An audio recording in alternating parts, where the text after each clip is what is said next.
All right.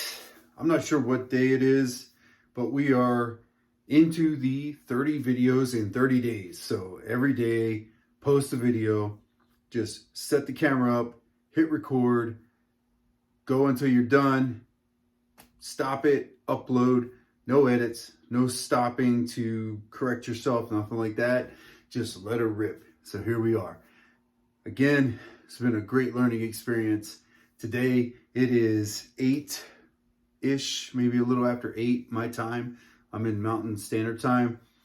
And just a busy day. Started early, running errands, working on some branding stuff. We have some great people working with us on branding for a new venture that we are launching.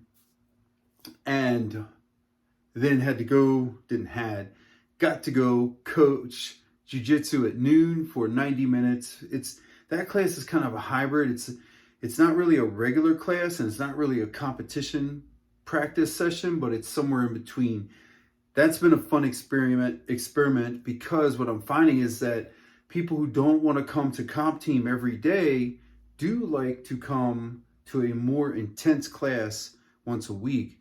That's interesting. I have a theory that people want that challenge. They want that difficulty, that adversity.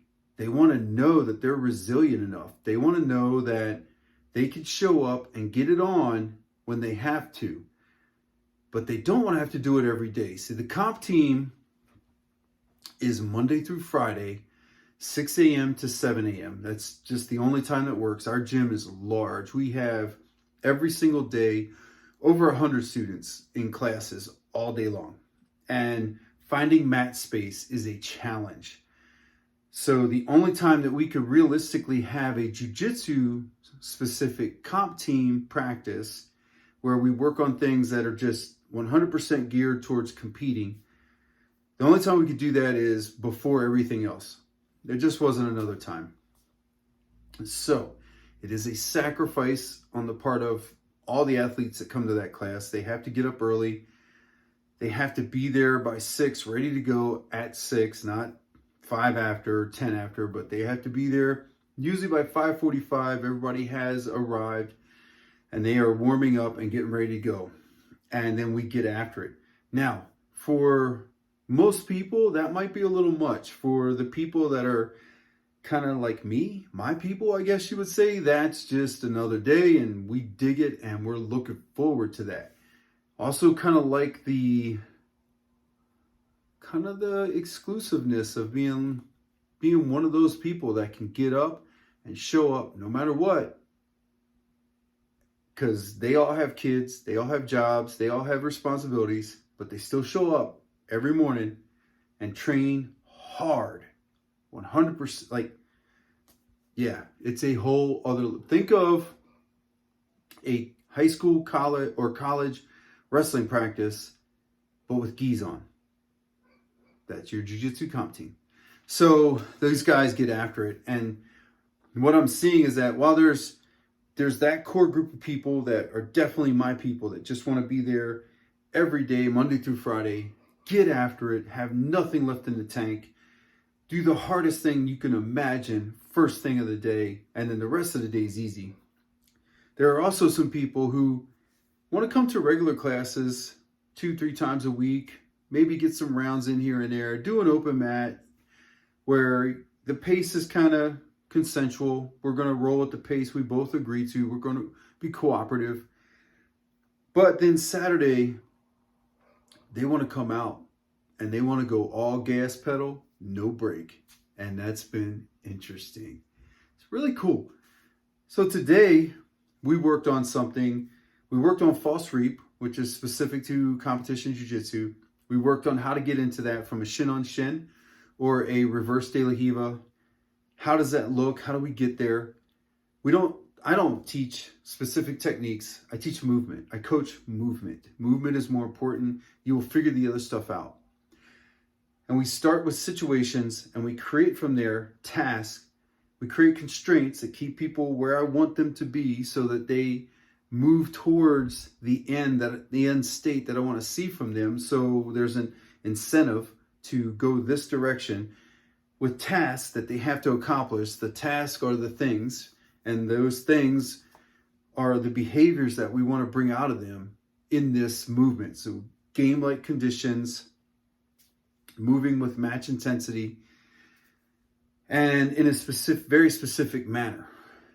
And it's really interesting to see people who don't compete in jiu-jitsu learn something like reverse de la Hiva or shin on shin, shin guard, whatever you want to call it, into a false reap, into a saddle, honey hole, into all kinds of leg attacks.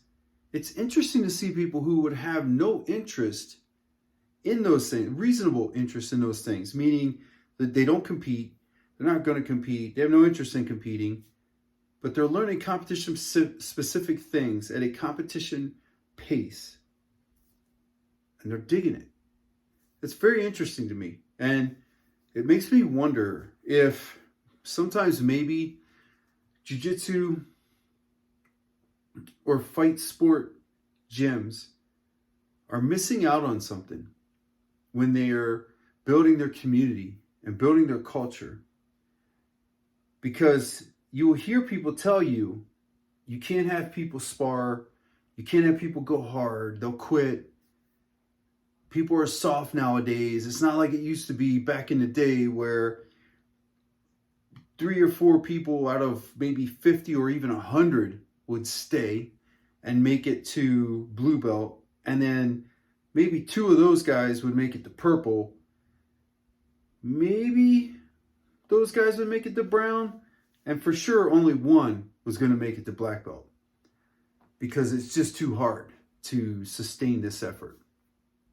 And it makes me wonder if maybe we threw the baby out with the bathwater.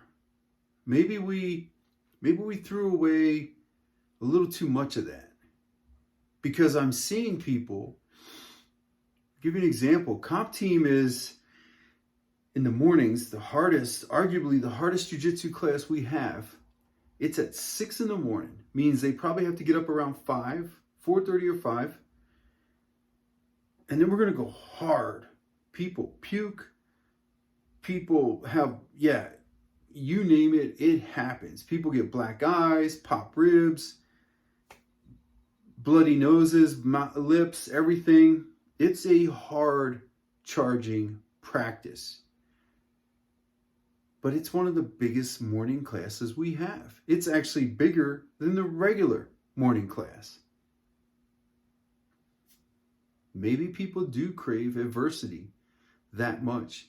And maybe we're in a time in our society where it's really hard to scratch that itch.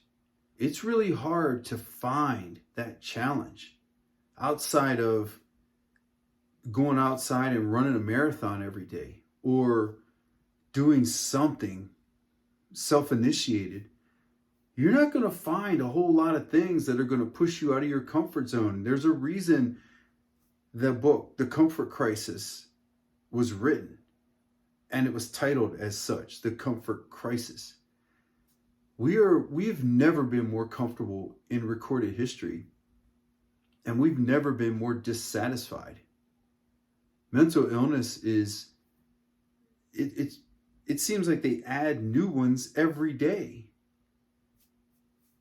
Maybe there's something to challenging people and forcing them to build resiliency, or not even forcing them to build resiliency, but taking the lid off and letting them see a big batch of resiliency they never knew was there, just waiting.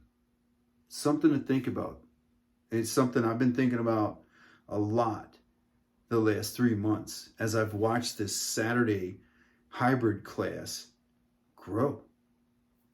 And the people that come to that class, they're bringing other people from regular classes, not comp team classes, regular classes, and they're coming in saying to me, we've heard this is a hard class. I'm looking forward to this. Something to think about. All right, guys, I'll see you on the next one.